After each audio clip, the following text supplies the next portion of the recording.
Isang magandang araw sa inyong lahat at isang masayang pagbati ng nalalapit na bagong taon. At tayo ay patuloy na punong-puno ng pag-asa na sa pagpasok natin sa bagong taon ay maraming mabubuti at magagandang mga bagay ang ating makakamit at mararanasan. Dahil nga ang ating pag-asa ay nasa ating Panginoon. Isa sa mga popular at pangkaraniwang sangkap ng pagdiriwang ng bagong taon ng maraming mga tao, hindi lang dito sa ating bansa kundi sa ibang mga dako, ay ang tinatawag na New Year's Resolution. Ito ay yung pagtatakda ng layunin o nasain ng mga tao na inaasahan nilang magkakaroon ng kaganapan o katuparan sa darating na taon. Ito ay hindi naman masama. Ito ay nagbibigay sa tao ng bagay na maaring tanawin, pasulong, at kung minsan ay tinatrabaho ng ilan. It is usually something that is positive. Gayunpaman, ang tinatawag na New Year's Resolution ay nagiging isang kasabihan na lang sa marami. It's a basic or common feature of celebrating the New Year, but it has become sort of a cliche for many people. Gayunpaman, nais kong hiramin ang mga salitang ito, New Year's Resolution, sa nais kong talakayin sa araw na ito sa ating pagtanaw sa pagpasok natin sa bagong taon. I would like to borrow the phrase to discuss something of great importance that seem to have become a cliche among many Christians also. Kasi nga, parang napakadali na lang na ang isang tao ay gumawa ng tinatawag na New Year's Resolution, pero wala naman talaga sa loob nila na ito ay gawin o kaya ito ay may sakatuparan. A lot of people are intrigued as to how the Lord Jesus Christ grew up during his early years going to his public ministry. Ito ay ating titingnan sa araw na ito. Maraming mga tao ang hanggang ngayon ay nag-iisip kung paano lumaki ang Panginoong Jesucristo tungo doon sa kanyang pagganap ng kanyang pampublikong ministeryo. Dahil ang malaking bahagi ng pagkatala ng buhay ng Panginoong Jesucristo ay yung huling 3 hanggang 3 kalahating taon ng kanyang buhay, papunta doon sa kanyang pagkakalob ng kanyang buhay doon sa krus at pagkabuhay na maguli. Ang dami ng mga palapalagay na isinusulong ng iba't ibang mga tao, ngunit yan ay hindi naman napapatunayan o nabibigyan ng katibayan galing sa kasulatan. Many have speculated as to how the Lord Jesus Christ lived his life during his early boyhood and his adolescence, going to his adulthood and public ministry, but none of these are actually substantiated or proven in the scriptures. Napakaliit lang ng bahagi na pinagkaloob dito sa pagkakatala sa kasulatan patungkol sa maagang bahagi ng buhay ng Panginoong Jesucristo. It consists of only a few verses. At yan ang ating tatalakayin sa araw na ito. Dahil ang pag-uusapan natin, kagaya ng nasabi ko, hihiramin ko doon sa pangkaraniwang popular na sangkap ng pagdiriwang ng bagong taon. Ito ay tinawag kong ang pinakamagandang New Year's Resolution sa lahat. Wala namang kasing sinabi dito sa kasulatan na ang Panginoong Jesucristo ay gumawa ng New Year's Resolution. Wala rin sinabi na ang sino mang tao na naging bahagi ng mga kasaysayang na itala sa Biblia ay gumawa ng New Year's Resolution. Ngunit meron tayong makukuhanan ng matatawag na pattern, isang huwaran patungkol sa anumang pagnanasa ng sino man, lalo na sa mga mananampalataya, na gumawa ng isang New Year's Resolution. Yung seryosong pagtatakda ng isang ninanasa o layunin na gustong magkaroon ng kaganapan sa pagdating nitong bagong taon. Basahin natin ang bahaging ito ng kasulatan dito sa Luke chapter 2, magmula sa verse 39 hanggang verse 52. Ito yung pagkatapos ng pagkakatala doon sa unang bahagi ng kapanganakan ng Panginoong Hesukristo. Ang sabi dito, Luke chapter 2 from verse 39, when Joseph and Mary had done everything required by the law of the Lord, they returned to Galilee, to their own town of Nazareth. And the child grew and became strong, and he was filled with wisdom, and the grace of God was upon him. Ang tinutukoy dito ay ang Panginoong Hesukristo. Verse 41, every year his parents went to Jerusalem for the feast of the Passover. When he was 12 years old, they went up to the feast according to the custom. After the feast was over, while his parents were returning home, the boy stayed behind in Jerusalem, but they were unaware of it. Thinking that he was in their company, they traveled on for a day. Then they began looking for him among their relatives and friends. When they did not find him, they went back to Jerusalem to look for him. After 3 days, they found him in the temple courts, sitting among the teachers, listening to them, and asking them questions. Everyone who heard him was amazed at his understanding and his answers. When his parents saw him, they were astonished. His mother said to him, "Son, why have you treated us like this? Your father and I have been anxiously searching for you."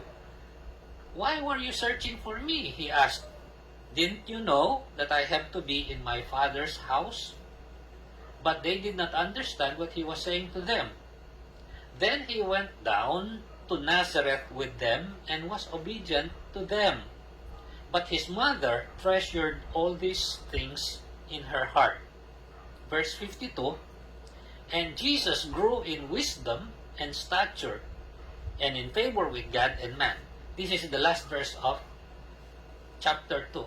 And chapter 3 begins with the opening of the time of Jesus' public ministry when he was approximately 30 years old already. So dito ay pag-uusapan natin itong paksang ito. The best New Year's resolution ever. Ang pinakamagandang New Year's resolution, kagaya ng nasabi ko, wala namang naitala na nagdiwang sa mga katawan sa Biblia, maging ng Panginoong Hesukristo, ng paggawa ng New Year's resolution. Ang mga tao doon, sa kapanahon ng iyon, ay nagdiriwang ng pagpasok ng bawat bagong taon. Ito'y bahagi ng mga kapistahan ng mga Hudyo, at ito'y pinapahalagahan nila. Sa kabila ng hindi kamukha ng pagdiriwang natin yung petsa na kanilang ginagamit, dahil iba yung kanilang kalendaryong ginagamit noon. Pero dito ay makukuhanan natin ng isang huwaran o halimbawa itong nakatala sa ating binasang bahagi ng kasulatan.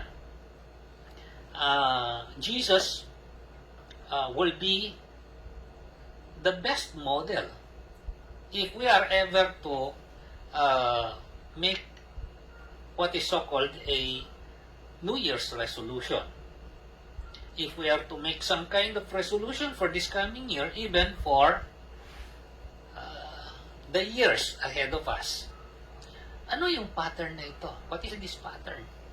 Let us note 2 verses. Yung verse 40 at saka yung verse 52. Babasahin ko muli yung mga bahaging yon ng kasulatan. Doon sa Luke chapter 2 verse 40, ang paglalarawan ay ganito. And the child grew and became strong, and he was filled with wisdom, and the grace of God was upon him. Doon sa verse 52, ang paglalarawan ay ganito.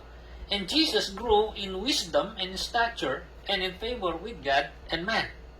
Itong dalawang talatang ito na magkahiwalay ay may agwat na 12 taon. They're 12 years apart. Verse 40 and verse 52. But in both cases, they speak of basically the same thing.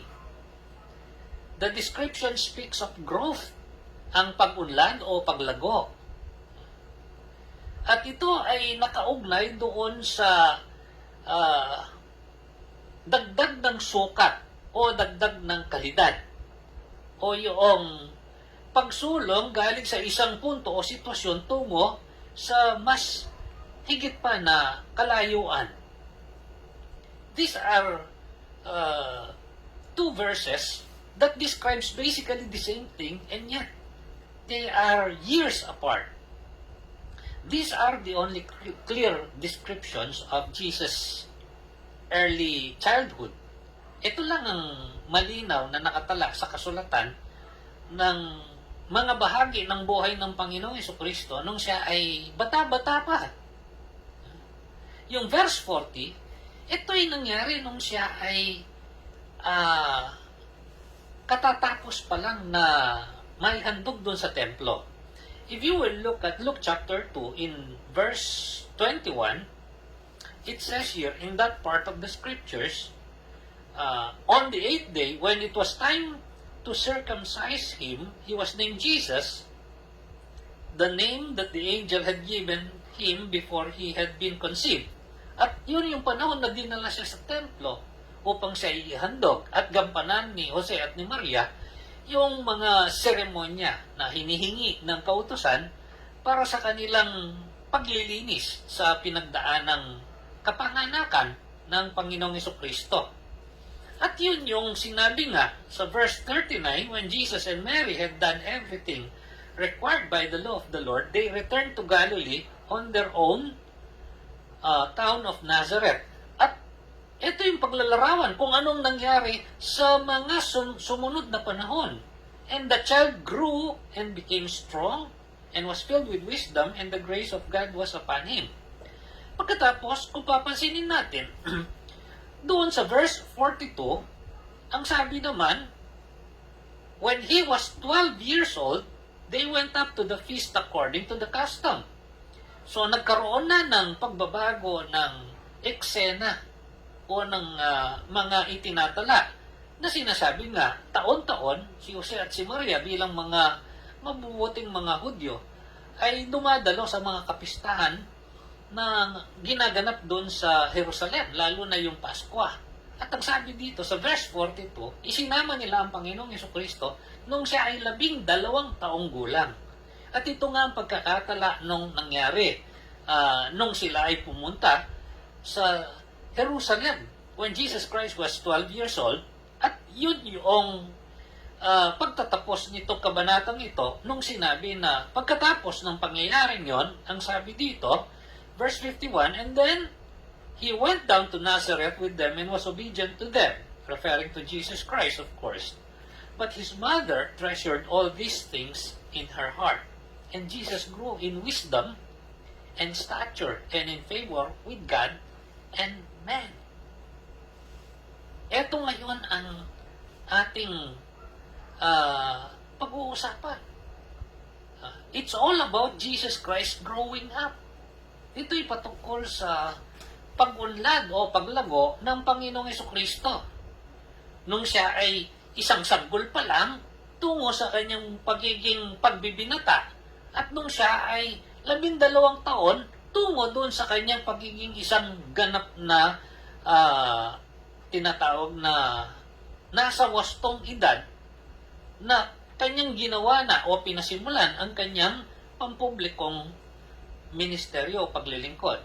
As I've said, the beginning of chapter 3 states that it was during that time that Jesus Christ began his public ministry as he was introduced by John the Baptist.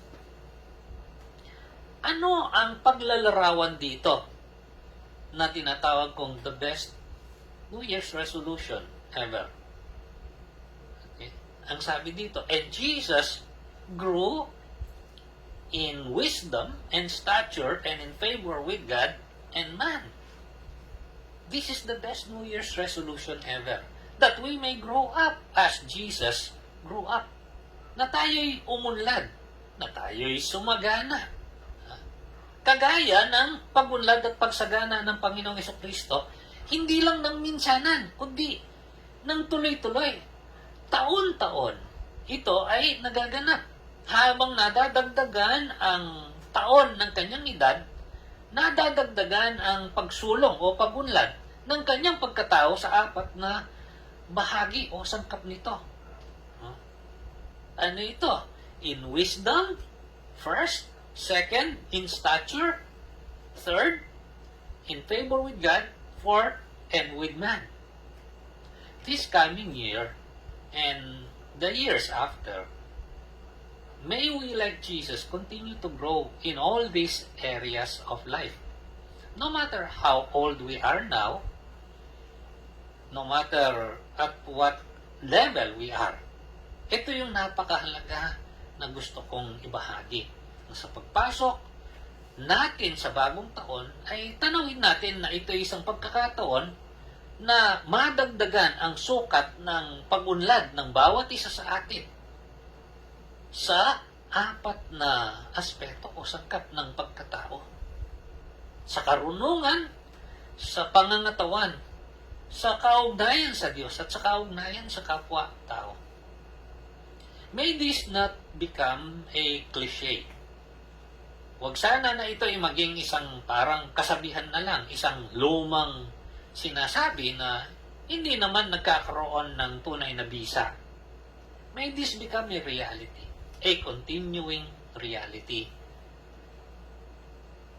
Nawa sa ating mga mananampalataya ng Panginoong Jesucristo, ito'y bahagi ng pagkahubog natin sa wangis ng ating Panginoon. Na kung paanong siya ay lumago at umunlad sa lahat ng aspetong ito ng buhay, tayo rin ay lumago at umunlad. Hindi lang ng isang bugso, kundi tuloy-tuloy. Maging tayo man ay nasa mataas na bilang ng edad. But we must first understand what this means. Or else, again, I would say this will become a mere cliche. Kasi marami yung napakagandang pakinggan kasi. Pero, ano ba talaga naman ang unawa natin dito? O minsan marami kasing kasabihan ng maganda talagang pakinggan kahit hindi natin masyadong naiintindihan. Kaya ina-adapt natin sila bilang mga kasabihan. Pero maraming mga tao kung minsan ay hindi naman ito nagiging isang katunayan o realidad sa kanilang mga buhay. Una sa lahat, to grow in wisdom. What is it all about? Wisdom is not mere intellectual ability. Ang karunungan na hindi lamang kakayahang mag-isip ng merong galing. Hindi lang yung abilidad na magamit ang ating pag-iisip. Intellectual growth is good. Maganda yan. Kaya nga nag-aaral yung mga tao Para sa ganon, umunlad, sumagana, madagdagan ang mga kaalamang pangkaisipan. But it's not wisdom. Wisdom is the capacity or the ability to determine between what is right and what is wrong. And to choose what is right from what is wrong. Itong pinakasimple na maaaring maibigay ko na paglalarawan sa tinatawag na karunungan dito o sa English ay naisalin na wisdom. Ang kakayanan o abilidad na malaman ng pagkakaiba ng ano ang tama sa mali at ang piliin ng tama sa mali. We can never gain wisdom apart from God. Ito yung kailangan nating maintindihan.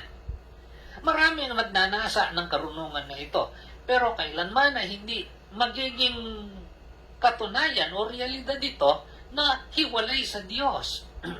Bakit? Ito ay malinaw na inilalarawan dito sa bahagi ng Lumang Tipan, dito sa Proverbs, sa chapter 1 verses 1 to 7, ito ang sinasabi. The Proverbs of Solomon, son of David, king of Israel. Pag sinabing Proverbs, kawikaan o mga kapahayagan na nagpapakita ng karunungan. For attaining wisdom and discipline, for understanding words of insight, for acquiring a disciplined and prudent life. Hindi lang ito yung bagay na nasa ulo o nasa isipan ng tao, pero nagiging bahagi ng kanyang pamumuhay. Doing what is right and just and fair. For giving prudence to the simple, knowledge and discretion to the wise, let the wise listen and add to their learning.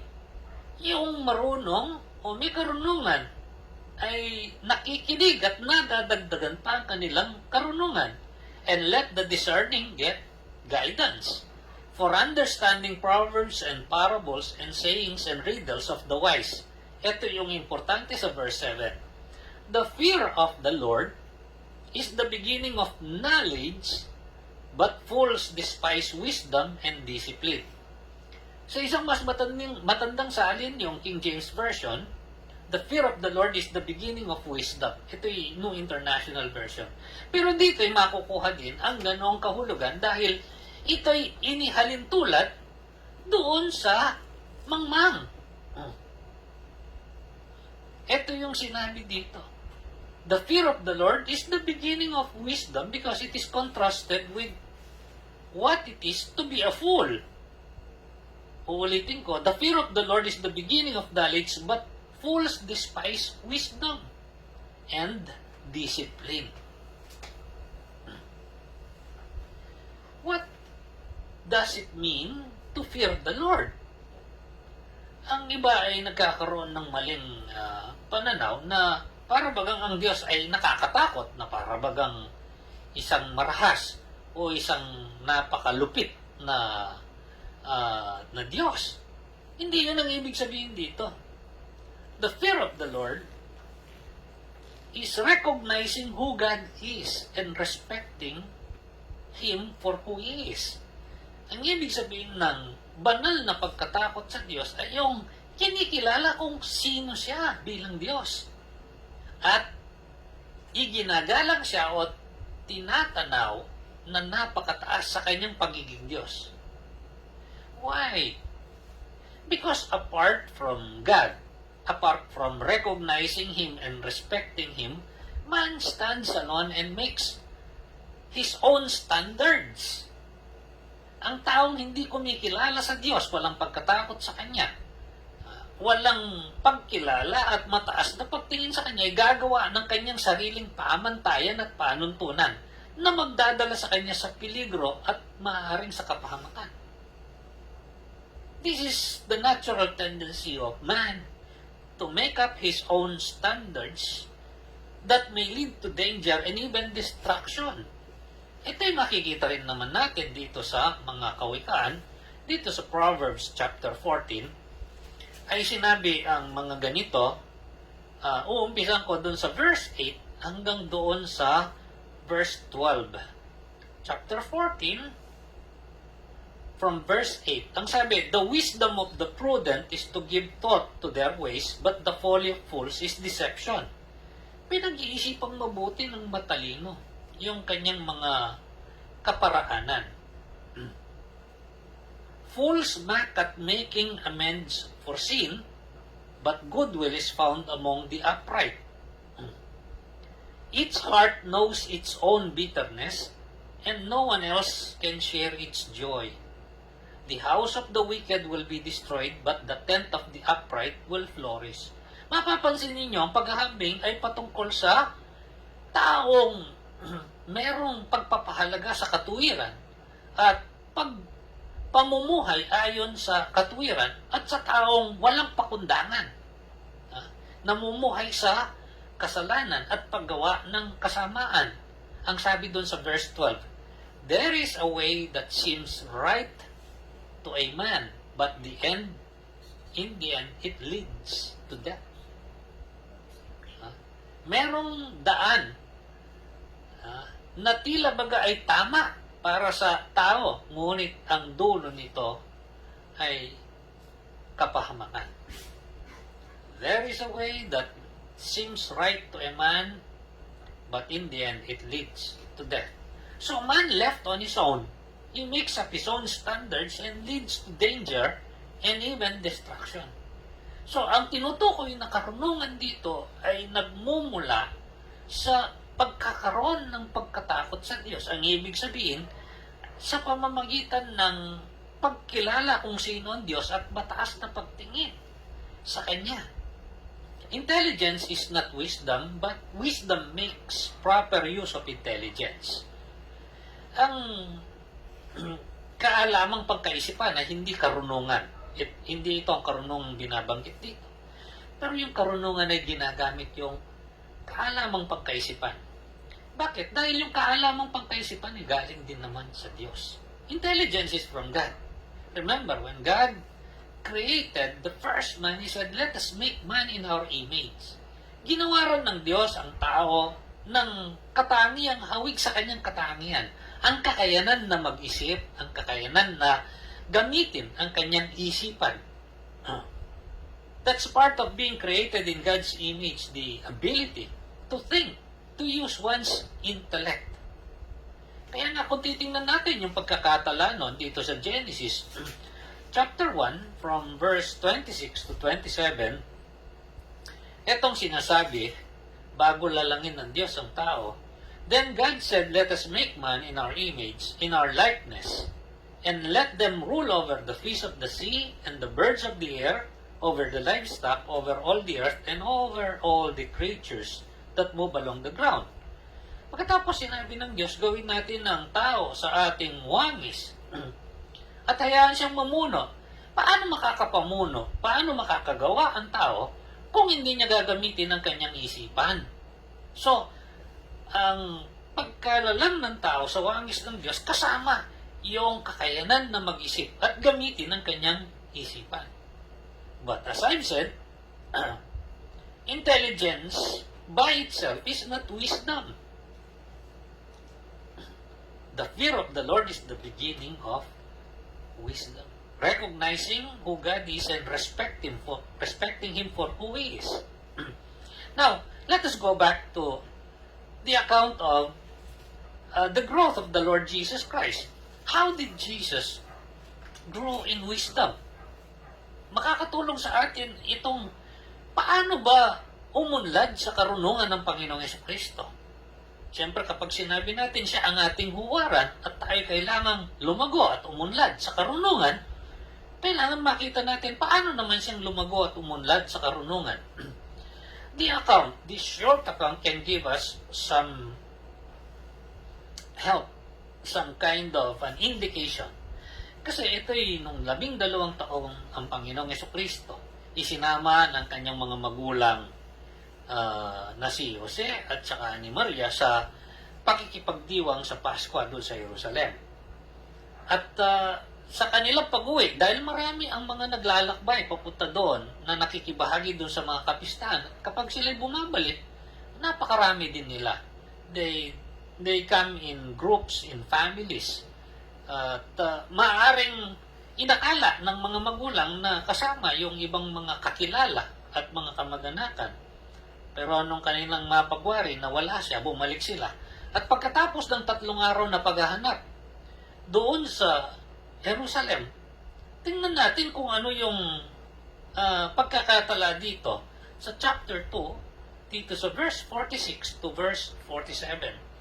After 3 days, they found him in the temple courts, sitting among the teachers, listening to them and asking them questions. Everyone who heard him was amazed at his understanding and his answers. 4 na paglalarawan ang kapansin-pansin dito. Ano yon? Sabi niya, nung nakita sila, anong kanyang ginagawa? Ang sabi dito, he was, sitting among the teachers. Nakaupo. Kasama ng mga tagapagturo. Listening to them, nakikinig sa kanila. And asking them questions, nagtatanong sa kanila. Pagkatapos ang sabi, Everyone who heard him was amazed at his understanding and his answers. Sumasagot siya sa kanila. Malamang dahil siya rin naman ay binibigyan ng mga katanungan. Ang ibig sabihin, siya ay nakikipagtalakayan, nakikipag-ugnayan sa kanila. What were they possibly be discussing about? What was the conversation all about? Apparently, because he was there in the temple courts with the teachers. What kind of teachers are these? They are teachers of the law. They were having conversation and discussion about God's Word. Ang pinag-uusapan nila ay ang mga salita ng Diyos, mga kautusan at mga panuntunan, mga bagay na may kaugnayan sa Diyos at sa mga kaparaanan ng Diyos. Kung papaano ito nakaugnay sa pamumuhay ng mga tao. The people he was with were teachers. They were teachers of the law. So that means this is how he grew in wisdom. Kaya nga sinabi ko kanina, wisdom is being able to determine the difference between right and wrong, and then choosing right from wrong. Paano natin magagawa ito? Sa pamamagitan ng salita ng Diyos. This year, let us grow in wisdom.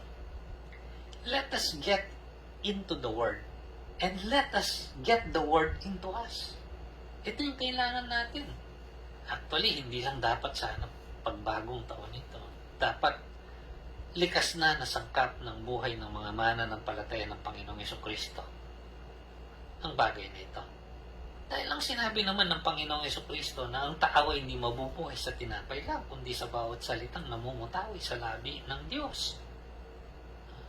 At ang sabi ni Apostol Pedro, parang mga bagong panganak na sanggol, nasayin ninyong dalisay na gatas ng salita upang sa ganun kayo umunlad sa inyong pagkaligtas. Let's grow in wisdom.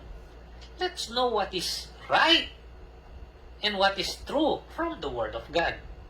Let's know what is wrong and false from the Word of God. Let's know the difference between these two. Dahil ang salita ng Diyos ang nagsasabi kung ano ang tama at kung anong totoo. Ito rin ang nagsasabi kung ano ang mali at kung ano ang hindi totoo o ang kasinungalingan. At kanyang nilalarawan ang pagkakaiba ng dalawang ito. And then let us choose what is right from what is wrong. Let us live in uprightness. Sa gayon tayo mamuhay sa katuwiran. At yan ang ibig sabihin ng taong matalino o may katalinuhan.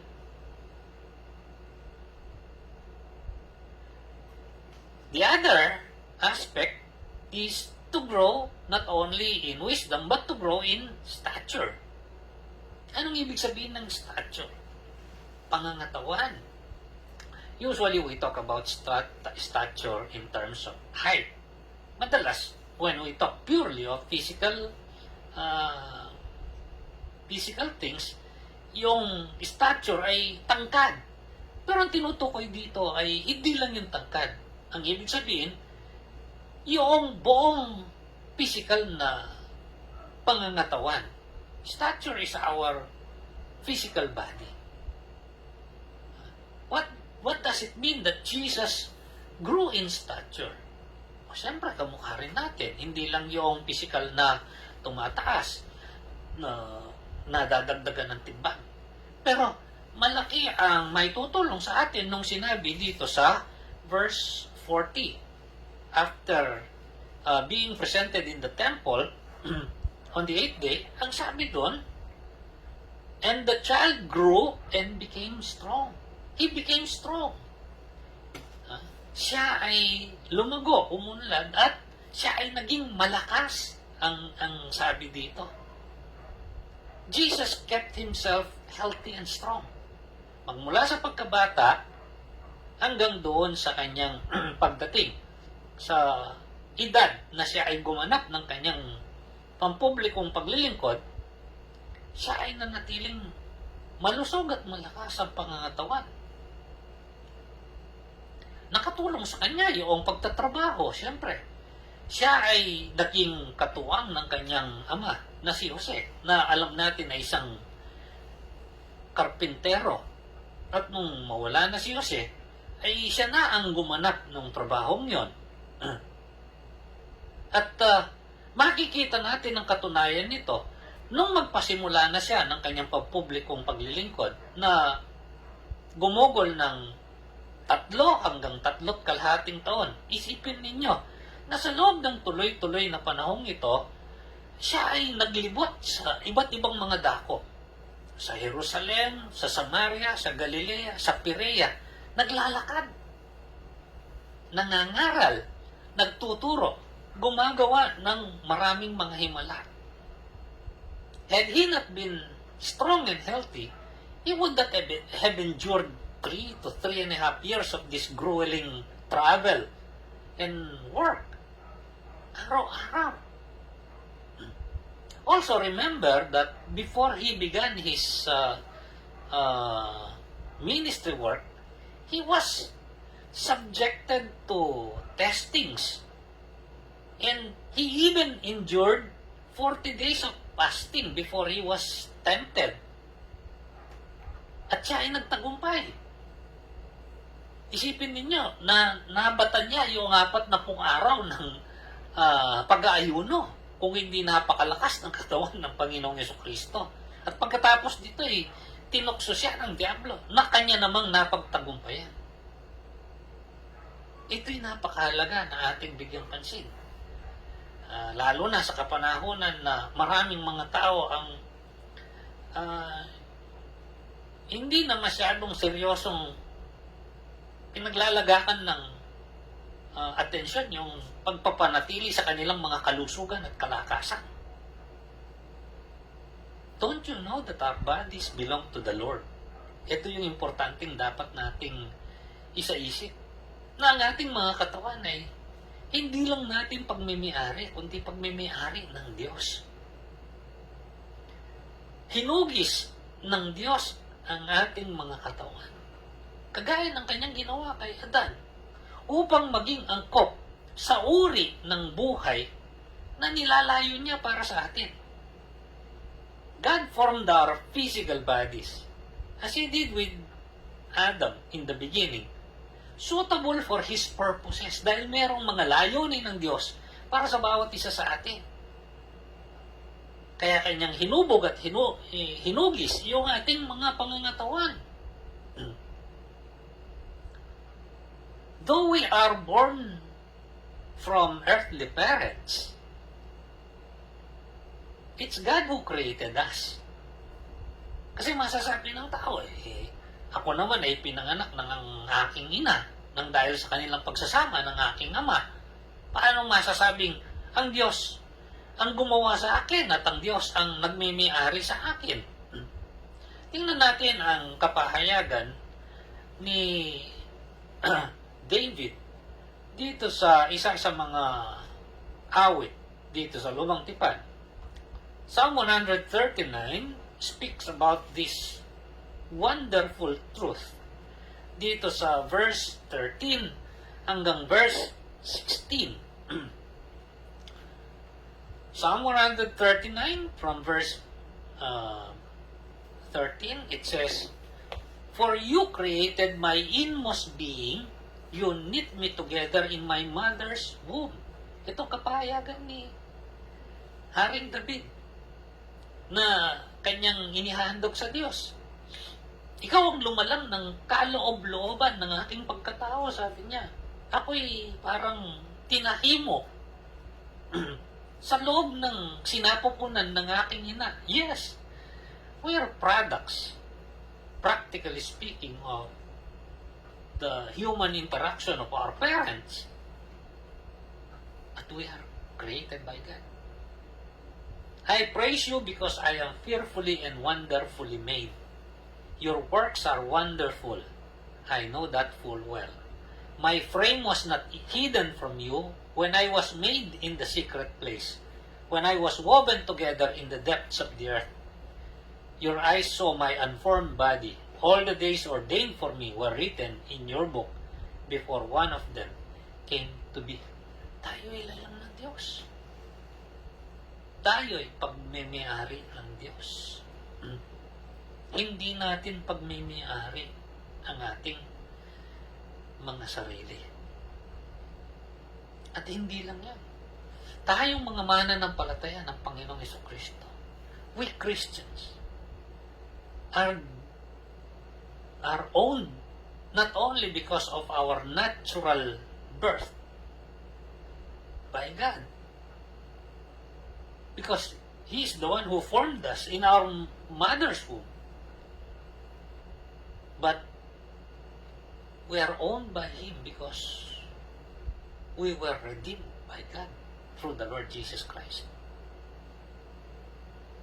Itong sinabi ni Apostle Paul dito sa 1 Corinthians chapter 6 verse 19. Ang sabi ni Apostle Paul bilang pagpapaalala sa mga taga-Korinto upang wag nilang hayaan ng kanilang mga pangangatawan ay maging kasangkapan ng mga bagay na hindi karapat-dapat. Ang sabi niya dito sa 1 Corinthians dito sa chapter 6 verse 19, Paul said, "Do you not know that your body is a temple of the Holy Spirit who is in you, whom you have received from God? You are not your own. You were bought at a price. Therefore, honor God with your body." Kaya nga, kailangan parangalan ninyo, Diyos, sa pamamagitan ng inyong mga katawan, mga kapatid. Let us grow in stature by taking care of our bodies so that we could be of use by God for His purposes. Taking care of the body is not purely a physical matter. Of course, we must take care of our physical bodies. Make sure that we eat the right food. We don't indulge in food that is not beneficial. Pero hindi lang yun. Let us not allow any part or parts of our bodies to become tools of things that are against God. Huwag natin hayaan na yung katawan natin o anumang sangkap ng ating katawan ay magamit bilang kasangkapan sa langsang sa kagustuhan ng Diyos. I just read 1 Corinthians chapter 6 verse 19. But I would like to read to you the preceding verses. Yung mga naunang mga talata bago ito. Ang sabi dun sa verse 12, 1 Corinthians chapter 6. Everything is permissible for you, but not everything is beneficial. Everything is permissible for me, but I will not be mastered by anything. Food for the stomach and stomach for food, but God will destroy both of them. Ito ay patungkol sa filosofiya ng mga taong nabubuhay noon na itinutuwid ni Apostol Pablo. Ang sabi niya dito, the body is not meant for sexual immorality, but for the Lord, and the Lord for the body. Ang katawang ito ay hindi para sa pagpapakasasa sa anumang gusto natin, kundi ito ay para sa Panginoon. By His power, God raised the Lord from the dead, and He will raise us also. Do you not know that your bodies are members of Christ Himself? Shall I then take the members of Christ and unite them with the prostitute? Never. Kung ang katawan ninyo ay naka-ugnay at nakadugtog sa Panginoong Jesucristo, ito ba'y gagamitin ko upang may ugnay ako sa isang patoto? Never, ang sabi niya. Do you not know that he who unites himself with a prostitute is one with her in body? For it is said, the two will become one flesh. But he who unites himself with the Lord is one with Him in spirit. Verse 18. Flee from sexual immorality. All other sins a man commits are outside his body, but he who sins sexually sins against his own body. Ito'y napakahalaga na maintindihan natin. Sa panahon na napakaluwag ng tingin at gamit ng tao sa pangangatawan. At ang madalas na batayan ay yung pagpapakasasa sa kasiyahang pisikal. Hindi napapagwari ng marami na ito ay ginagamit ng kasangkapan laban sa Diyos. Ang katawang binigay at ginawa ng Diyos. Let us grow in stature by taking care of our bodies so that we could be useful for God. Let our bodies be not deprived of care. Let our bodies be not defiled by sin. Huwag natin hayaan yung mga katawan natin ay papabayaan at hindi mapangalagaan. Huwag naman nating hayaan na ito'y marungisan o marungihan dahil sa paggamit sa kasalanan. Ito yung halimbawang ibinigay ng Panginoong Jesucristo. At ito yung halimbawang maaari nating sundan. He grew in wisdom. He grew in stature. But he also grew in favor with God. Ang ikatlo dito. Siya ay umunlad at lumago sa kasiyahan ng Diyos. To grow in favor with God is to be pleasing to God. Ang ibig sabihin nito ay siya ay umunlad dahil siya ay naging kasiyasiya sa Diyos. Wala nang pinaka naging kasiyasiya sa Diyos kundi ang Panginoong Jesucristo. Nung mabautismo nga ng Panginoong Jesucristo, narinig ang tinig ng Ama. Sabi niya, "This is my Son in whom I am well pleased." Bakit? Dahil sabi ng Panginoong Jesucristo kay Juan Bautista sa kabila ng pagtanggisan nito, gawin natin ito upang may sa katuparan ang hinihiling ng katuwiran. Because Jesus Christ was pleasing because He was always after what God wills for Him. Why was Jesus pleasing to God? For doing God's will. Ito ay tinatawag natin na obedience. At anong kakumbal nito? Submission.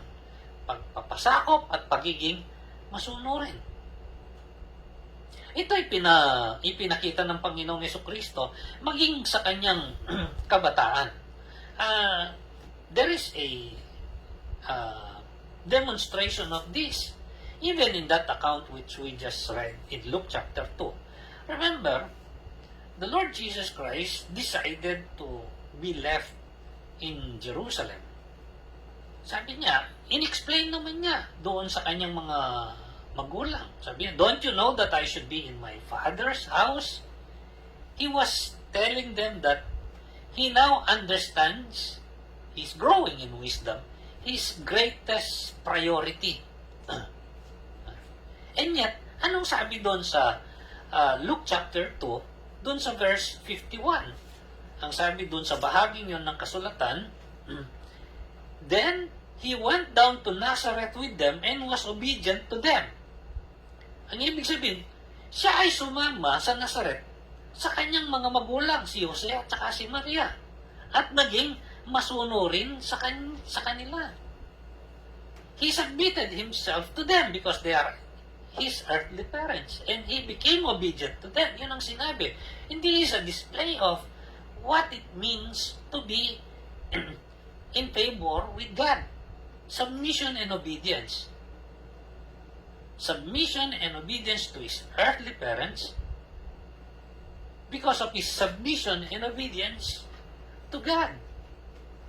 Ito'y napaka-importante na ating mapagwari. How do we grow in God's favor? By submitting to Him and obeying Him. Yun ang sinabi ni Apostle Paul sa Philippians chapter 2, na ang Panginoong Jesucristo ay nagkatawang tao at naging masunurin hanggang sa kamatayan dun sa krus. But how could we now grow in favor with God? Through submission and obedience. Paul gives us an insight into this doon sa Romans chapter 12 verses 1 and 2. Ang sabi dito sa pagkakasulat sa Romans chapter 12, "Therefore I urge you, brothers, in view of God's mercy, to offer your bodies as living sacrifices, holy and pleasing to God. This is your spiritual act of worship. Do not conform any longer to the pattern of this world, but be transformed by the renewing of your mind. Then you will be able to test and approve what God's will is." Doon nyo mapapatunayan. Doon din nyo matitiyak. Doon nyo malalaman kung anong kalooban ng Diyos. His good, pleasing, and perfect will. Ang kanyang mabuti, kasiyasiya, at ganap na kalooban. Then, we will grow in favor with God. By submitting to Him and obeying Him. Actually, He is the one who makes us grow. We don't grow by ourselves. We grow by God's grace. Kaya nga sabi ni Peter, "But grow in the grace and the knowledge of the Lord Jesus Christ." Jesus Christ grew in wisdom. He grew in stature. He grew in favor with God. And He grew in favor with man. What does this mean? It's about dealing with other people. It's about treating other people. It's about having a relationship with other people. It's about dealing with them appropriately. Jesus dealt with all people appropriately. He was always respectful. He humbled Himself and He looked after the interest of others. Kaya nga siya yung huwaran. Kaya nga yun ang sinabi ni Apostle Paul doon sa Philippians chapter 2 nung sabihin niya dito sa verse 3 hanggang verse 7 ang mga pananalitang ito. Philippians chapter 2 verse 3 up to verse 7. "Do nothing out of selfish ambition or vain conceit, but in humility consider others better than yourself." Then, it is about other people. Each of you should look not only to your own interests, but also to the interests of others. Your attitude should be the same as that of Christ Jesus. Bakit? Ang Panginoong Jesucristo ang unang nagpakita ng ganitong saloobin. After all, Jesus Christ also told His disciples, "For the Son of Man did not come to be served, but to serve and to give His life as a ransom for many." This does not mean that people will always like you. This does not mean that all people will always like me. Many did not like Jesus Christ. It does mean that your life and my life will reflect that of the Lord. Kaya nga tinawag tayong mga ilaw ng sanlibutan. Siya yung tunay na ilaw. Pero tayo ay tinawag ding ilaw dahil tayo ay maaaring magbalik o ng liwanag o mag-reflect ng liwanag ng Panginoon. You do not find favor with man just because of your looks or your physical stature. Hindi dahil sa tikas, hindi dahil sa ganda o kagwapuhan na hindi naman masama. It's because of who you are, which is evident by how you live and how you deal with other people. Kaya nga, nung tanungin ng Panginoong Jesucristo, alin ang pinakadakila sa lahat ng kautusan, ito'y sinuma niya sa dalawa lang. Love the Lord your God with all your heart, with all your mind, with all your soul and strength. And love your neighbor as you love yourself. Then you will have a reputation fitting to one who represents God. It is also important.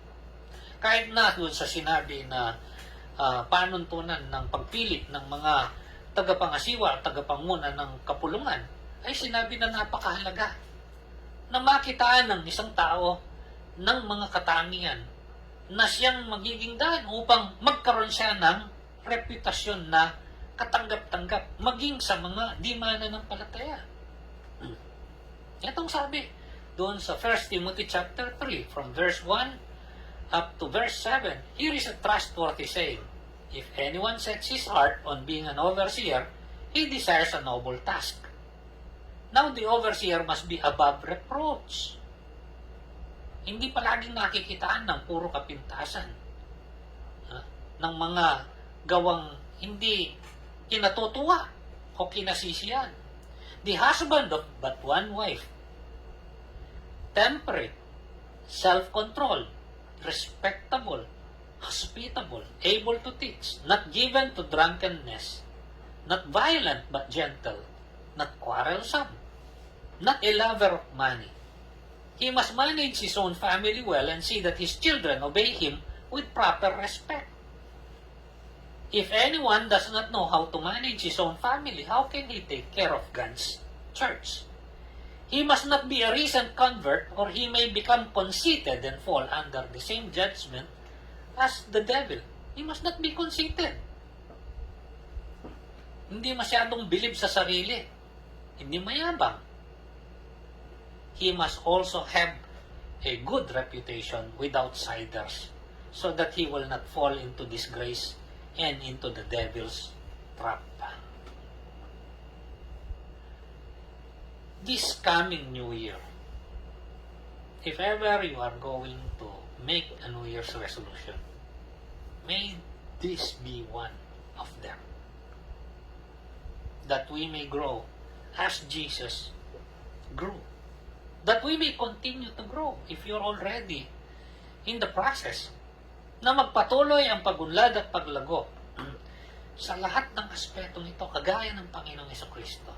Magkaroon ng pagunlad sa katalinuhan o karunungan sa pangangatawan, sa tingin ng Diyos at sa tingin ng kapwa-tao. Nawa, ito'y seryosong mapaglagakan natin ng pansin. Dahil itong kahulugan ng pagiging mananampalataya ng Panginoong Jesucristo. Sa ganitong kaparaanan tayo nakuhubog sa wangis ng ating Panginoong Hesus. At sa ganitong kaparaanan tayo ay nakakaranas at nagkakamit ng buhay na kasiyasiya. This is what an abundant life is all about. A life that is fulfilling.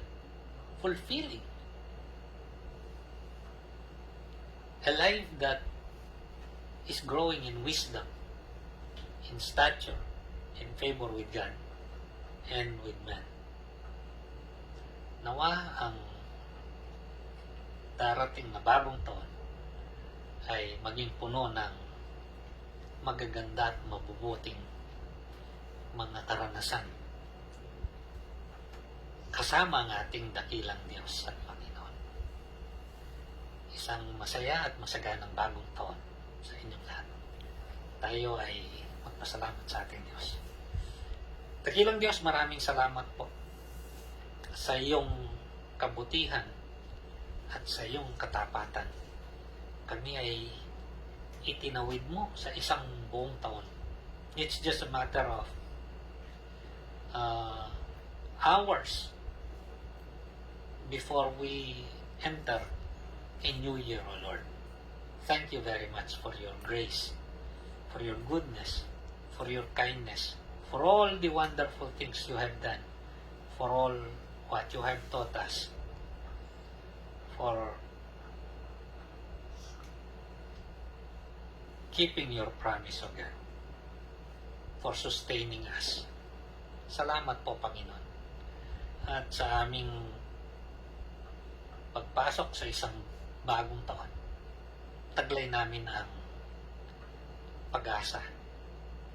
Nawa, O Diyos, ang pinasimulan mo na mabuti at maganda ay patuloy na may sa katuparan sa aming mga buhay, O Diyos. Nawa ang bawat isa sa amin umunlad sa aming pagkatao, umunlad sa aming pananampalataya, umunlad sa karunungan, umunlad sa pangangatawan, umunlad sa iyong kasiyahan at umunlad sa kasiyahan ng aming kapwa-tao. Sa lahat ng ito, nawa kami makapagbigay sa iyo ng kapurihan at karangalan. Ito ang aming dalangin sa pangalan ng aming Panginoong Hesus. Amen. Magandang araw sa inyong lahat.